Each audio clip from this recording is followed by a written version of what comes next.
Hi, everybody. Thank you for being here. We appreciate it. It's good to be with you again. As you can see, we have our guest, Craig Morley. Now, Craig brings us a lot of qualifications. He's a state certified general real estate appraiser in 3 states. He was on his state appraisal board. He chaired his state appraisal board. He chaired the national committee with the NAR and the real estate section. He's been the president of the National Association of Appraisers, and he was on the ASB, having a lot to do with writing the current edition of USPAP. But Craig's a nice guy, so we won't hold that against him anyway. Now, Craig is fresh from the gym this morning, and we've got a lot to cover, so we're going to get right into it. So, Craig, in appraisal world, there's a whole lot happening, some of which we can keep up with us, some of which is just galloping way ahead of us. Now, you were just at the Appraisal Expo in August of 25, and a big meeting. There were over 700 people there, if I recall correctly. And there was a great deal of talk, both official and unofficial, about UAD 3.6, as well as other timely important items. Would you bring us up to speed as much as you can on what's going on in appraisal world, especially with UAD 3.6? You bet. As with any change, that is substantive, there's a certain degree of misinformation, apprehension, and uncertainty. And in this, there's no question that that's been the case here. The thing that was nice is that most of the major software vendors were at Val Expo, and it gave us a chance to go in and look at the various software providers and what kind of service they're going to be able to provide to the appraiser. And I think appraisers are going to find that UAD 3.6 is going to be a substantive change from what we've done in the past in terms of communicating assignment results on a residential appraisal. So one thing that I think appraisers need to be very aware of is that the current version of UAD that we're using is 2.6. 3.6 has something in the neighborhood of 143 new fields, but more importantly, the data is incompatible from 2.6 to 3.6. And so I think the first thing that you will want to be aware of is that if you get an assignment from a client, you will want to be very aware of what version of UAD is being requested for the appraisal report, because only about 10% of the fields are compatible. And if you start down the 2.6 software version of writing your report, you're going to discover that if they say, oh, no, we wanted 3.6, you're going to start over. There's just not a practical way to merge the data. Now, as I've talked to some of the software providers, they're saying, well, we will bring your comparable sales database into 3.6, but the only problem is a lot of the data fields will not merge. So you'll get the address and the sales price and the photo and a few of the things that are important, but some of the other condition and other rating information is not likely to transfer from one database to the next.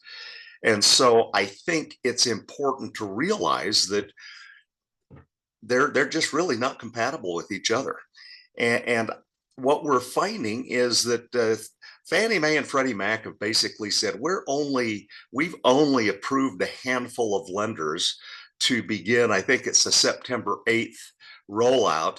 And so I believe Rocket Mortgage, I know we've got appraisers in our office that do work for Pulte. They're telling us that they will be using 3.6 and starting September 8th, which is really putting a lot of pressure on the software providers, because while most of the software providers have 3.6 pretty much integrated into their platform, they're not completely bug free. And I think that it's going to be a challenge to make that transition just because of the compatibility issues that you're going to find. I think the other thing that you will discover is that you've got several of the software providers that are using a desktop version of the software. So, for example, uh, as I understand it, SREP is doing a desktop version, and the Total, which is Totality now, is going to do a desktop version. I think both of them have a mobile version, which, you know, for many of us old guys is going to be a real transition, because you are going to have to be using, well, I won't say have to, but I think if you're not using a mobile data collection device, it's going to be a real challenge collecting the information necessary to complete the assignment properly. And as I understand it, I think only what, 30%, something like that, of appraisers are using some kind of mobile data collection device. And so I expect that that learning curve, not only will you be having to learn a whole new set of data that you will need to collect, but you will also have to learn how to use the device to collect the data. And people, Freddie Mac had been toying around with the idea of coming out with a, dare I say, checklist, of things that you need to collect when you go to look at the property, because it's going to be, it's information that I think most appraisers observe when they're there. But you're a couple of examples. You're appraising a property that's got a deck. Well, I think all appraisers generally will identify that, and they will generally measure that, but they may not report the material that the deck is built out of, and they may not report the condition rating of the deck. Well, those are elements. They will be identified as amenities. So you'll go, a deck is amenity? Well, that's the way UAD is characterizing it. You will have interior amenities and exterior amenities. And if there are any deferred maintenance or condition issues with any component of the house, you will be required to take a photo of it and describe the issue. And I don't think very many appraisers are routinely doing that as part of their inspection. And so the last thing I want to do is drive some distance to go look at a property only to discover that I missed something that I need in order to complete the assignment based on the scope of work with UAD 3.6. The reason why the mobile data collection will be useful is that once you identify a property characteristic, if there is additional information that's required, there will be a pull down that will help you to be reminded, I need to report the quality of the material or the type of material, and get a photo if necessary. And so that is going to take a little bit of getting used to. And I think most of the mobile devices will prompt you to get the stuff you need to get.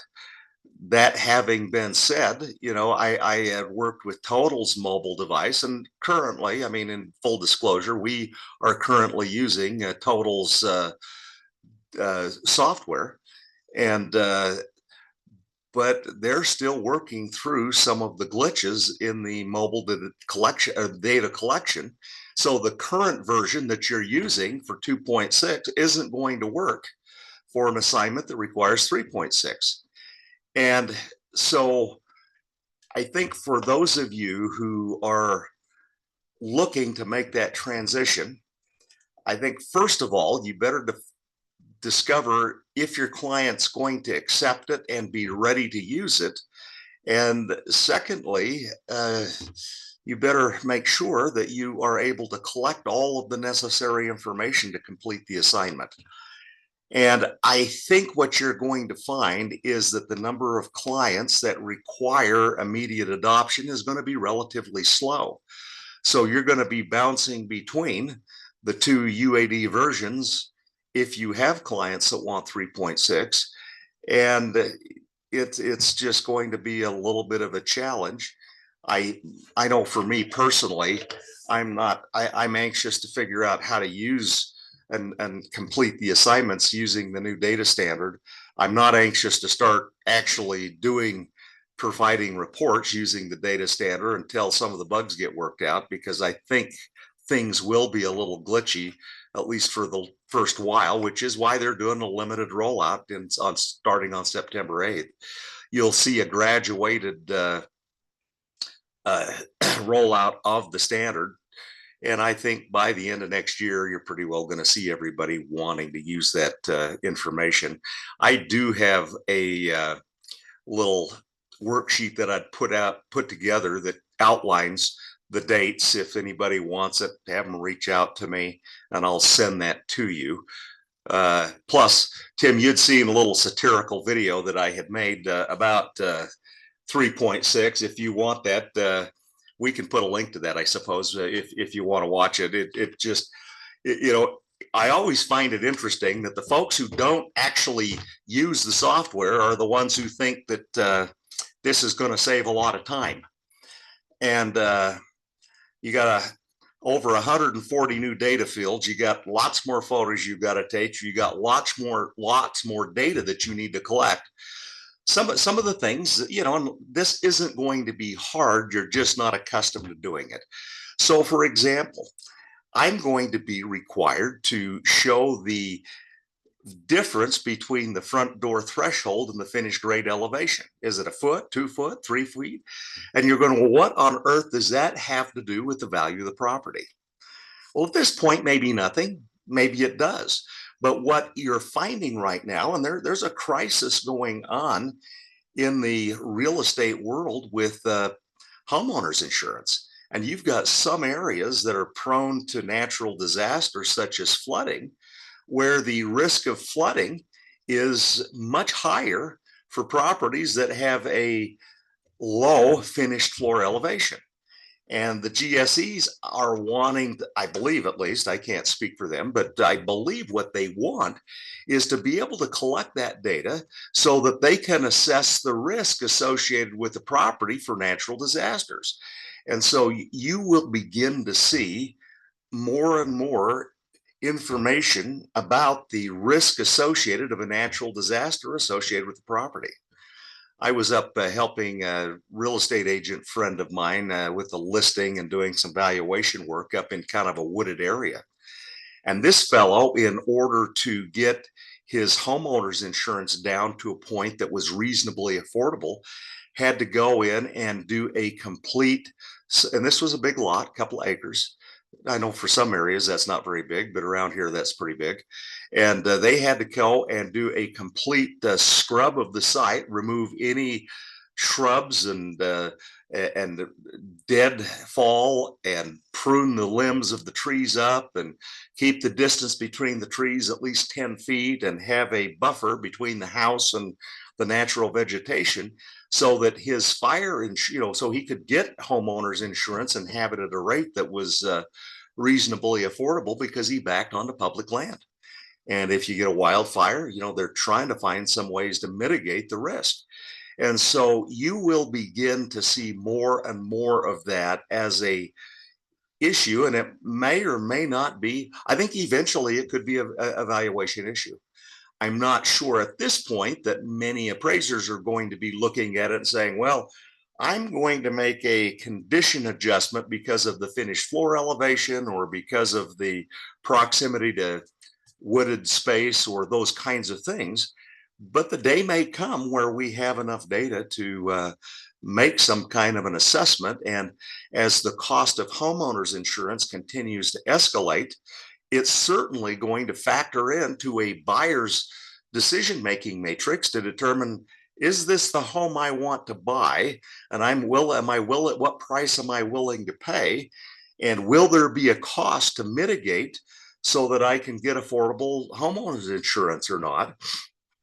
And I think those things may become a factor. So that, as you see some of this stuff, and I see a lot of people online saying, this is stupid. What are these morons doing with all of these stupid data fields that we're trying to collect? And at some level, I understand that, but there is a practical reason why. It's not arbitrary, and I think sometimes we forget as appraisers that our role is more than just providing a reliable indication of market value. We're helping that lender make a risk assessment for collateral on a loan.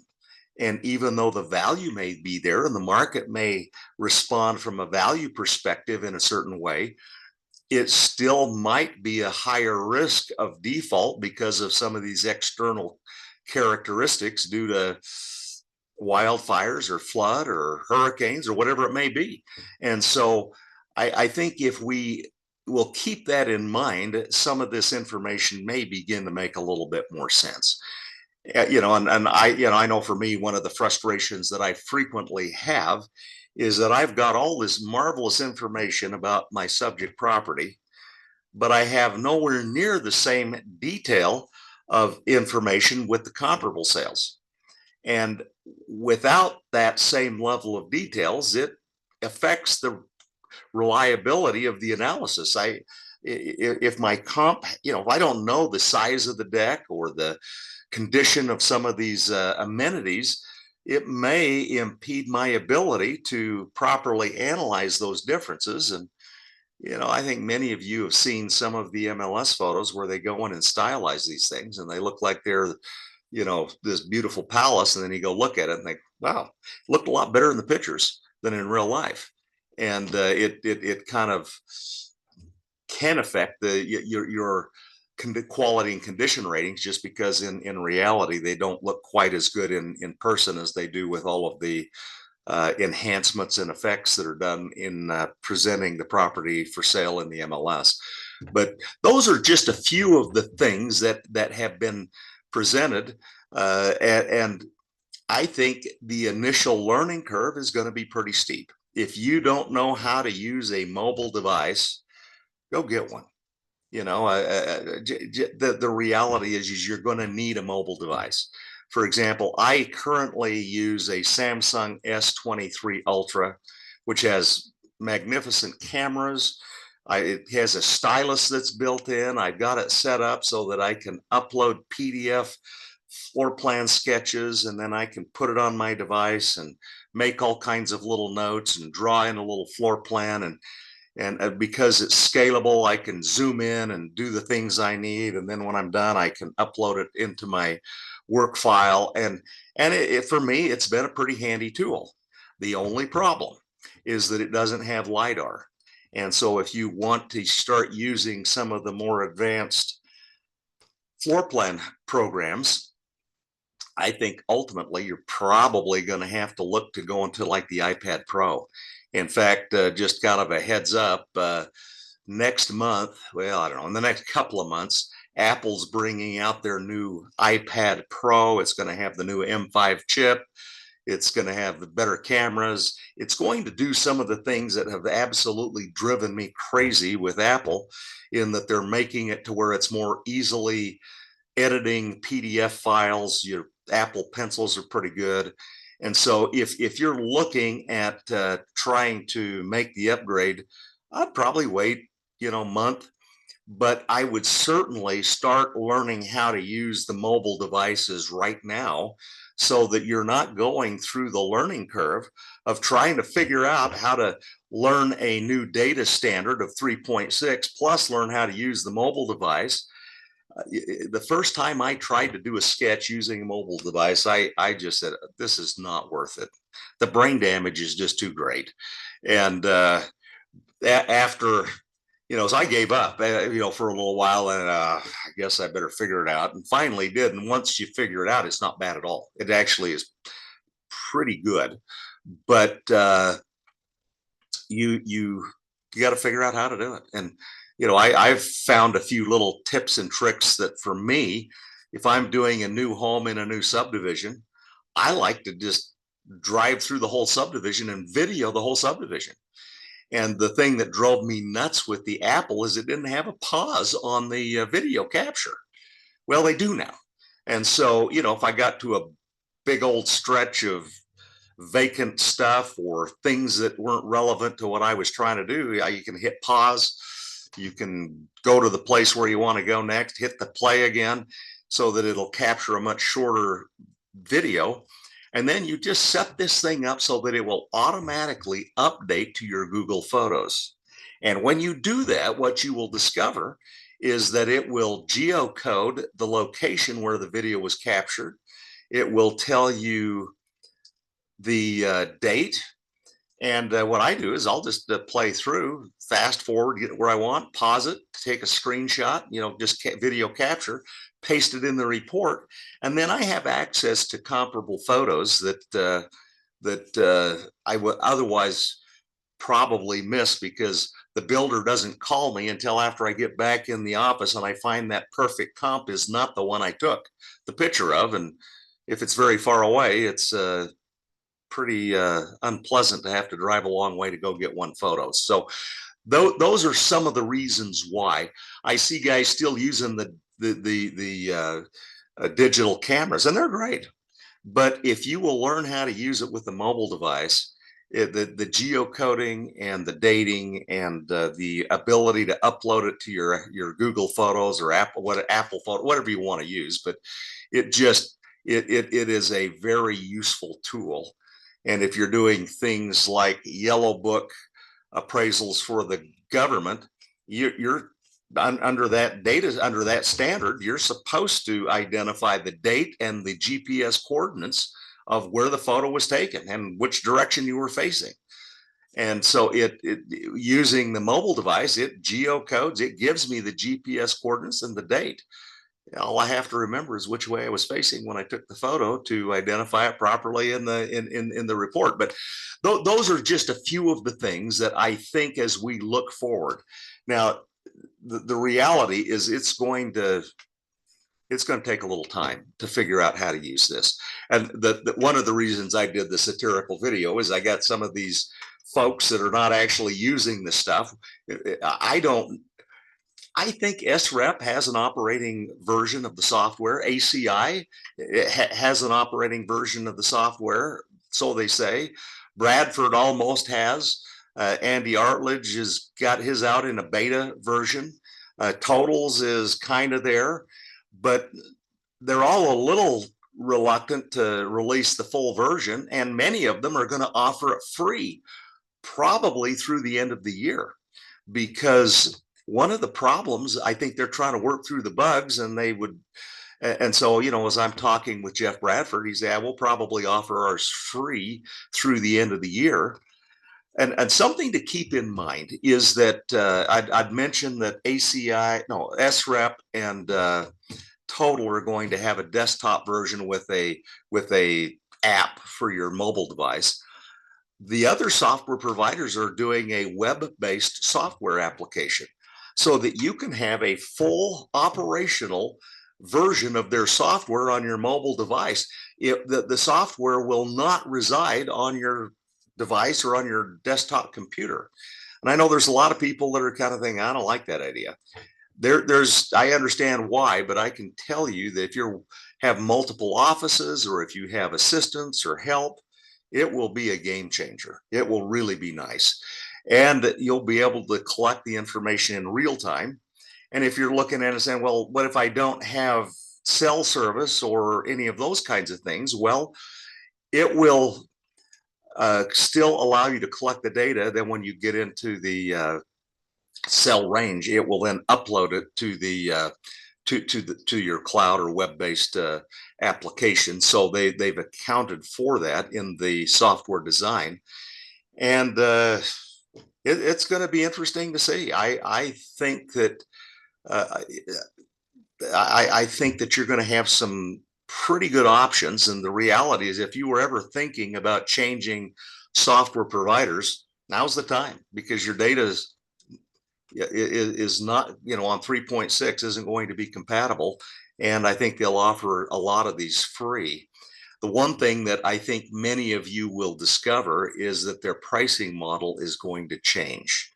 And I think one of the issues is that because many of these software providers are accessing public record data, it is actually going to be easier to get some of that information into your report. It's going to be baked into the software where you can put in an address, and it will pull public record data. And then you could, some of them are even tying, I think Andy Arledge with Freedom Appraisal has a national MLS plus public record data. So you can compare the two and then have some conflict resolution between your data sets, decide what you think is correct.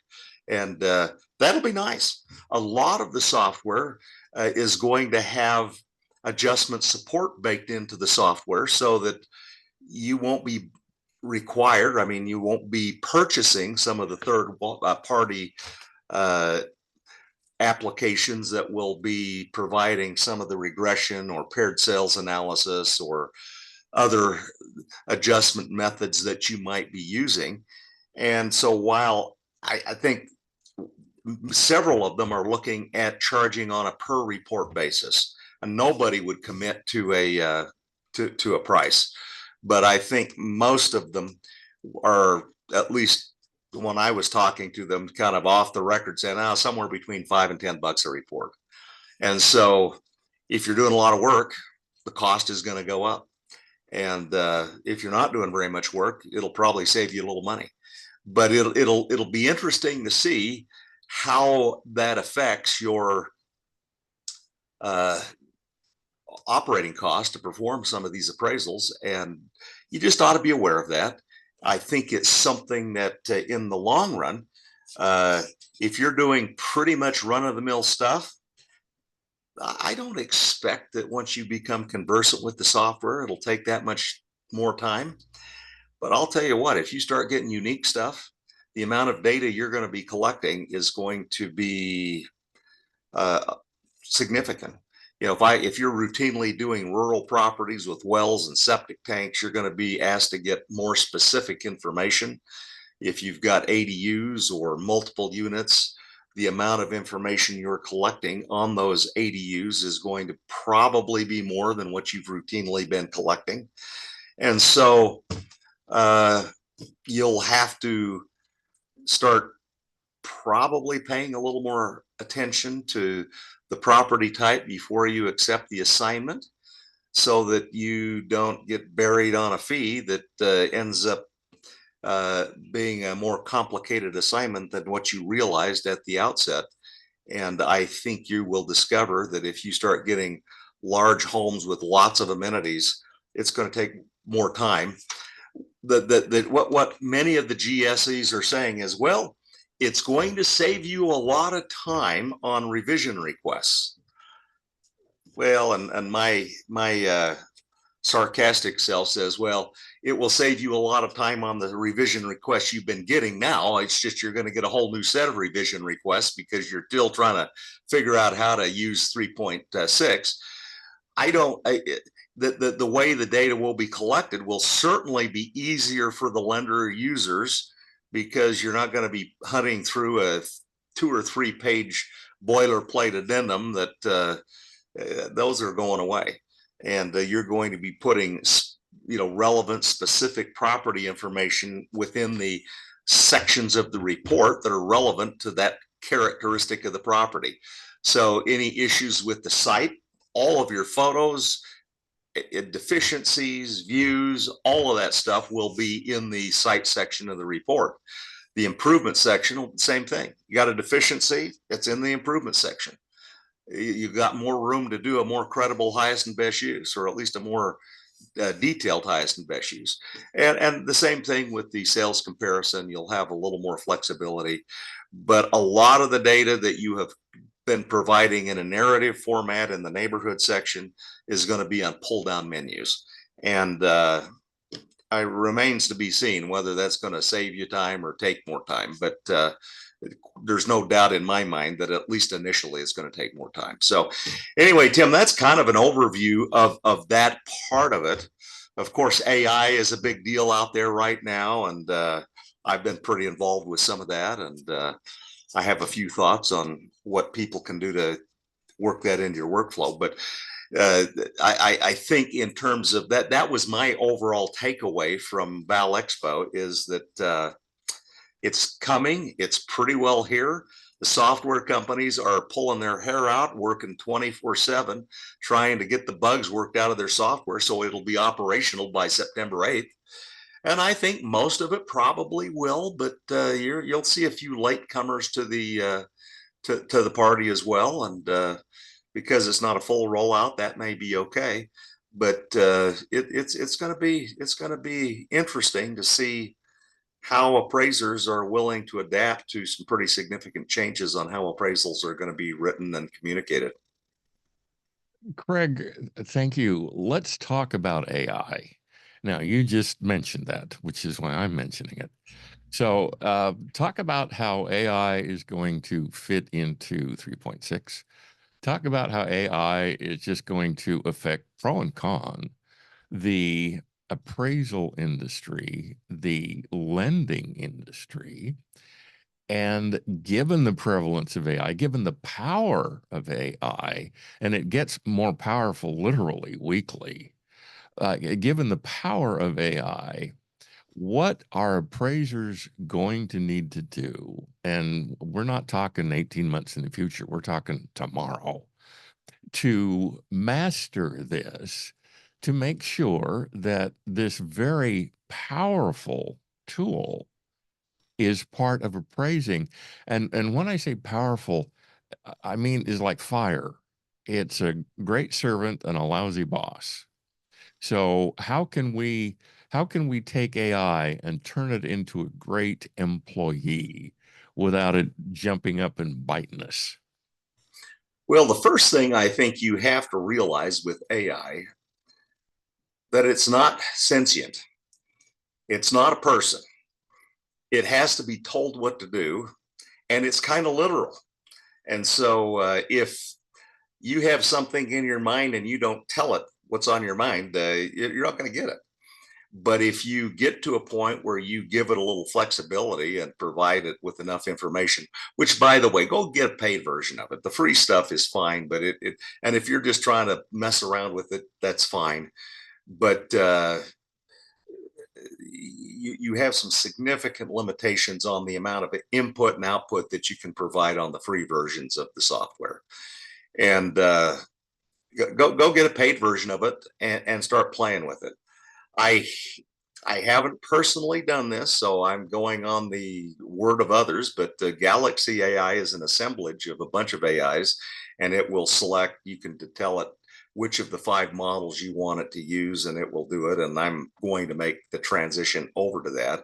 I've got a paid version of Chat GPT. Grok 4 is out, and it's pretty good. But what you find is that not all AI models are good for everything. Some things work better doing some kinds of things than others.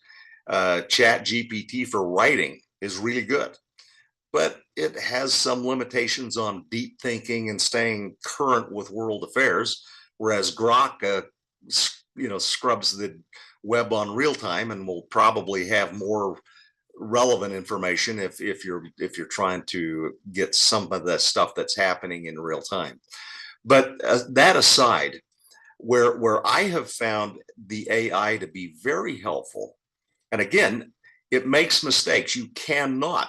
The first time, my first experience with this is I was doing an estate down in Phoenix, Scottsdale, Pine Top, Arizona, and I'm kind of using it to help. These were restricted appraisals, and I just was putting a little bit of information about the collecting some work stuff for the work file, putting a little bit of information about the area, and so I'm using the AI to write some of the, just a general area.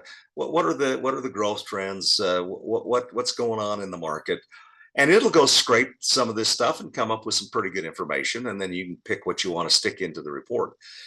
And I'm thinking, wow, this is pretty cool. It does actually quite a magnificent job of writing highest and best use. If you will go, to me, it's just amazing that I can go get public record data, MLS data on your subject property, load all that stuff in there. And then you need to tell it, hey, I think it's got excess land or surplus land, or this is an interim use or whatever you think it is. based on your professional expertise.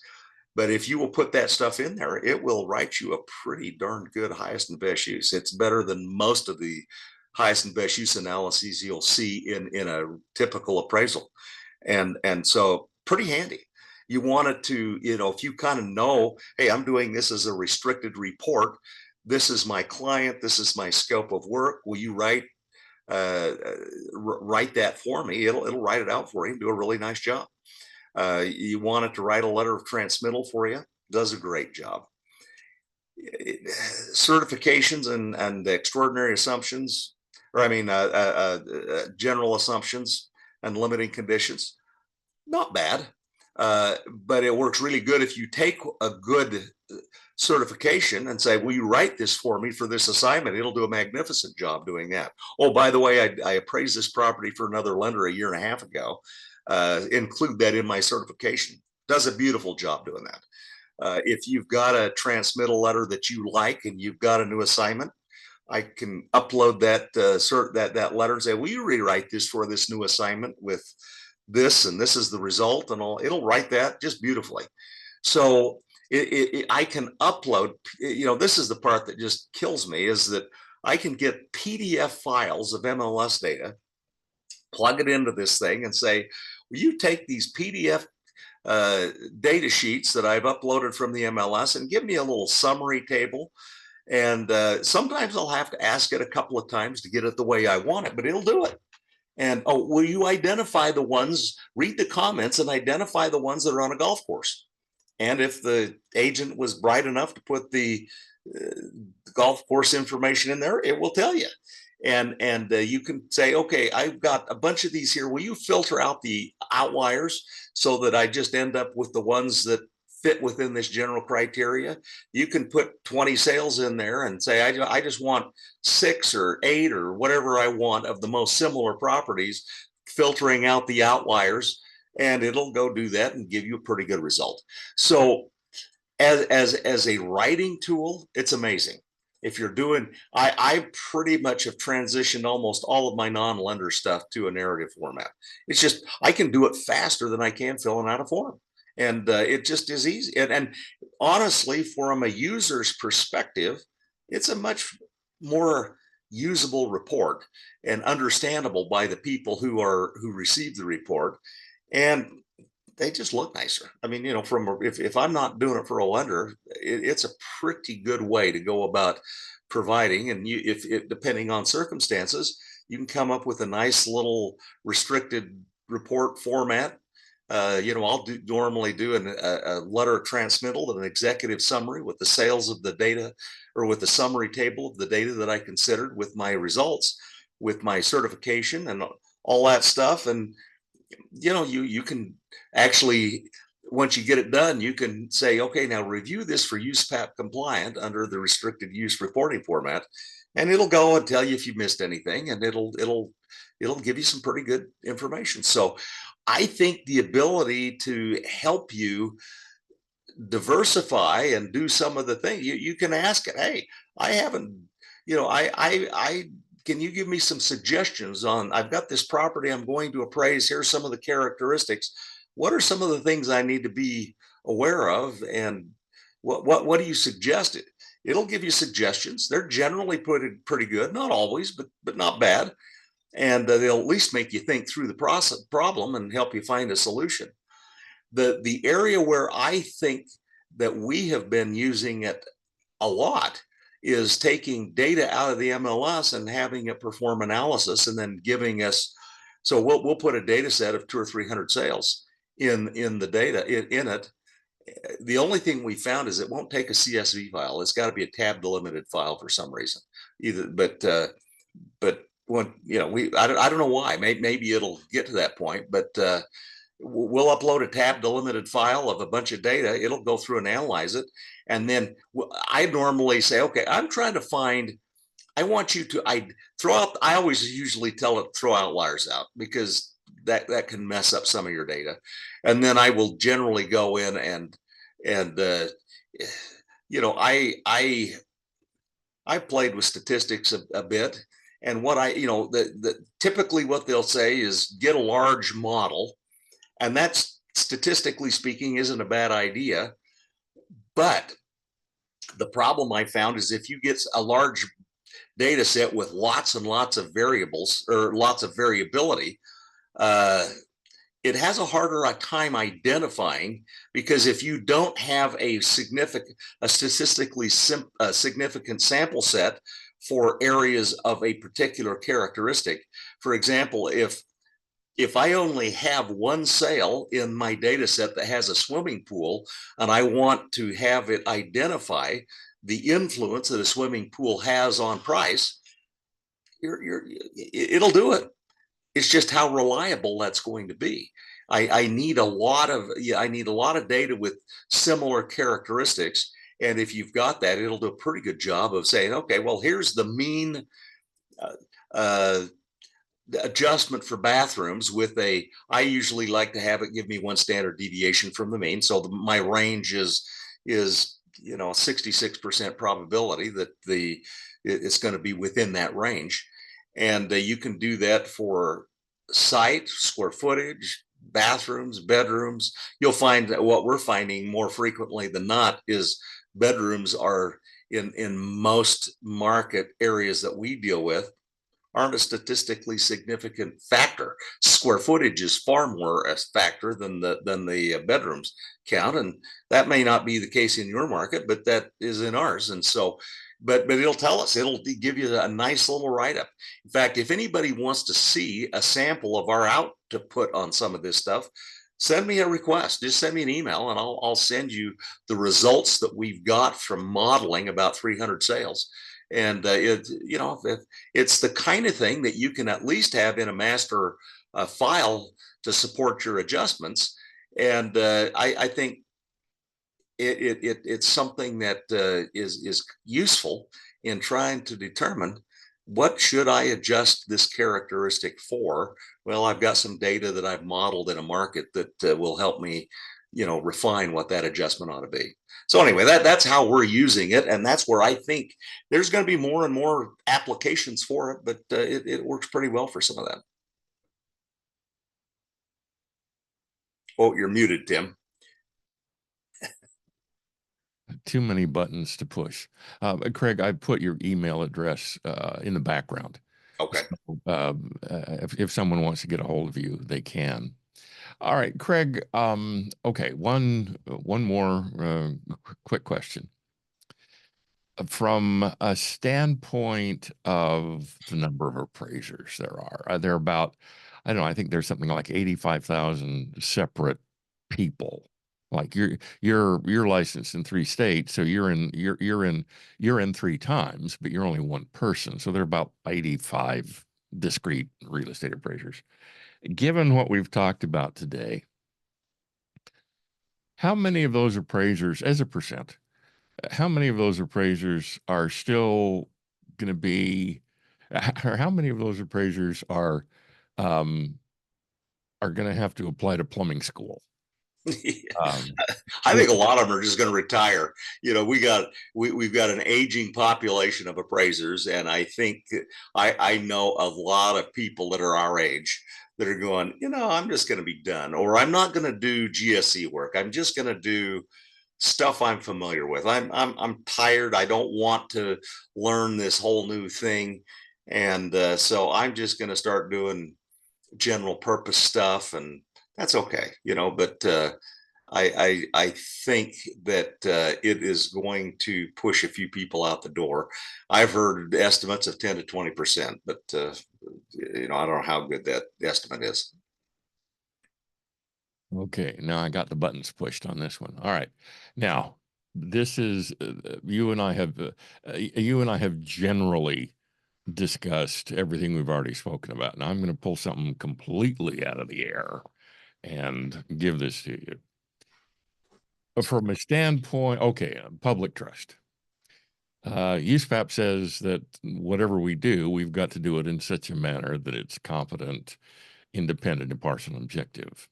With those criteria, those conditions placed there in order to give the public a reason to trust us, in order to give the public a reason to say, okay, I may not agree with Tim's number, but I can see how he got there. Okay, now, from a standpoint of all these changes, are we going to see a difference in the way the public perceives us? Or are the changes that we're going through, from a standpoint of the public, not lenders, but a standpoint of the public, just rearranging the deck chairs on the Titanic? It's a good question. It's one I'm interested to see how it actually plays out. I think from a financing, for a borrower who's going to be financing their home, the way that the GSEs are presenting the assignment results to the borrower is going to look a lot different than what it looks like for the lender making the decision. And from that standpoint, I think the borrower is going to end up with an appraisal result that's a lot easier to understand, despite all of this new data standard stuff, because they're rearranging the assignment or the results in such a way that it's not going to have a lot of the granular data in that. So I think that part of it's probably going to be easier for the appraiser to, or for the borrower to understand. I think the challenge that we've got is that the GSEs are trying to get appraisers to up their game. They're tired of appraisers pulling adjustments out of the air, whether they're credible or not. They're wanting to see support. And I just had a real estate agent call me the other day where they have an appraisal that was completed by an appraiser, been around for a little bit, comes in 30, 40,000 below the contract price. The comparable sales are not great. And in fairness, there's not a great data set. I mean, it's, but the adjustments are absolutely anecdotal, and there's no support for it. And when you start looking at other data sets, you discover that, yeah, I've got two sales that support the contract, that support or nearly support the contract price. I've got two that don't. And because of the weighting system that was applied, significant weight was applied to two of the sales that are 500 square feet smaller, or a house that's been added onto that's clearly inferior in quality and condition. And the appraiser made some adjustments for it, but they're not supported, and they, and if you go in and look at when can I go remodel a house for $5 a square foot, which is the condition quality or the condition adjustment that's applied, or a quality difference of less than $10 a square foot, when almost every one of your cost sources suggest it's many times that. And so the support, and I'm not saying that the adjustments are wrong, they're just not supported. And I've got an arm's length sale with some of my sales that support it and some of them that don't. And so I kind of do a crazy weighting system that results in an indicated value that's 5, 6, 7% below the contract price. Doesn't make sense. And if we don't start doing a better job, doesn't matter what the reporting system or how we communicate the results, if we're not having analysis that's worthy of belief, we're going to struggle with the credibility and with society and with those that use our appraisal services. We've just got to do a better job. So okay, we'll leave it at that. We've just got to do a better job. All right. Well, Craig, again, your email address is up on the screen if someone needs to get in touch with you. You're going to be in Las Vegas at the end of September. Actually, I'm going to be in North Carolina. Oh no, that's right. You told me. Playing with some grandkids, so yeah, we'll be there. But so I went to Val Expo instead, which was kind of I think the appraisal summit. If you guys have a chance to go to the appraisal summit, go. It's going to be good. You will have enough. They will have already done the limited rollout on UAD 3.6. You'll probably get a better idea of what your software options are going to be. I think Several of the providers are going to have a monthly fee, and then some of them may have a blended where you can opt to either do a fixed fee or a per report fee. I don't know that for sure, but I think that's on the table with some of the providers. But you'll be able to go sit down with these guys and get an idea of what you actually what it's like and see how they're going to work, and you'll have a much better feel for what's going to fit your workflow if you attend and hang out with a few of these vendors, and they're all anxious to try to get you to try their products out. And then you're going to be addressing a group in West Virginia in October, correct? Yes, yes. Okay, good. All right. Well, Craig, You'll again, have to put up me in person. I know that's going to be a pain, but hey, it should be fun. well, I don't know. I've met you in person and let's say it wasn't a pain. Of course, as long as you've got your wife with you, then Well, that's the then qualifier you're there for tolerable. sure. Okay. And it's the Get our same. Debbie's there, and we're okay. Your wife's name is Debbie and my wife's name is Debbie. So yeah, as long as we got the Debbies present, we're both more or less tolerable. Craig, thank you. Be safe and well. And I hope that lots of appraisers get in touch with you and ask you for instructions on AI. And I'm sure we'll be doing this again soon. So thank you, Craig. We'll be in touch. Thank you.